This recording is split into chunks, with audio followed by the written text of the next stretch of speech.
एक साधु अयोध्या की गलियों में बड़े प्रेम से राधे कृष्ण जपते हुए जा रहा था। तभी अयोध्या का एक साधु वहां से गुजरा। उसने यह सुनते ही कहा, अरे भाई, जपना ही है तो सीताराम जपो, ये टेढ़े का नाम क्यों जपते हो? वृंदावन वाला साधु यह सुनकर भड़क गया और बोला, जरा जुबान संभाल कर बात करो। हमारी जबान पान खिलाती है तो लात भी खिलाती है। मेरे इष्ट को टेढ़ा कैसे कह दिया? अयोध्या वाला साधु बोला, इसमें गलत क्या है? तुम्हारे कन्हैया का नाम ही टेढ़ा, कृष्ण उनका धाम टेढ़ा, वृंदावन। और वृंदावन वाला साधु बीच में बोल पड़ा, चलो मान लिया, नाम और धाम टेढ़ा है, पर उनका काम भी टेढ़ा है। ये तुम कैसे कह रहे हो? अयोध्या वाला साधु मुस्कुराकर बोला, तो सुनो, यमुना में नहाती गोपियों के कपड़े चुराना, रास रचाना, माखन चुराना, ये कौन से सीधे लोगों के काम हैं? और सच बताऊं, आज तक मैंने उन्हें कभी सीधे खड़े नहीं देखा। ये सुनकर वृंदावन के साधु को बड़ी बेइज्जती महसूस हुई।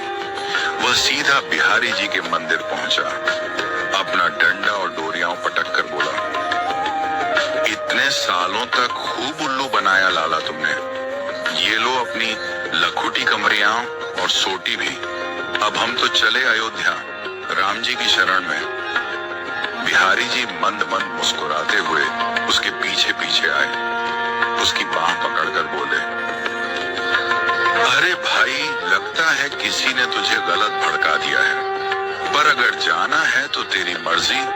बस इतना तो बता दे कि राम जी सीधे और मैं टेढ़ा क्यों? इतना कहकर बिहारी जी कुएं की तरफ नहाने चल दिए। वृंदावन वाला साधु गुस्से में बोला, नाम टेढ़ा कृष्ण, धाम टेढ़ा वृंदावन, काम सारे टेढ़े। कभी कपड़े चुरा लिए, कभी गोपियों के वस्त्र, और सीधे खड़े तो आज तक किसी ने देखा ही नहीं। अपनी सारी भड़ास वह वहीं निकाल बैठा।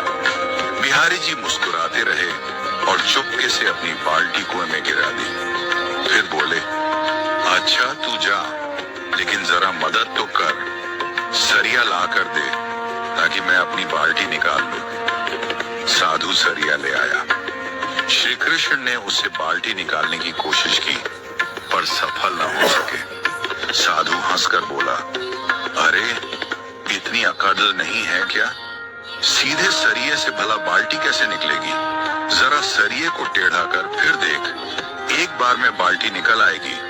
बिहारी जी मुस्कुराकर बोले, देखा, जब सीधेपन से एक छोटे से कुएं से एक छोटी सी बाल्टी नहीं निकल पा रही, तो सोच, इतने बड़े भवसागर से तुम्हें कैसे पार लगाऊंगा?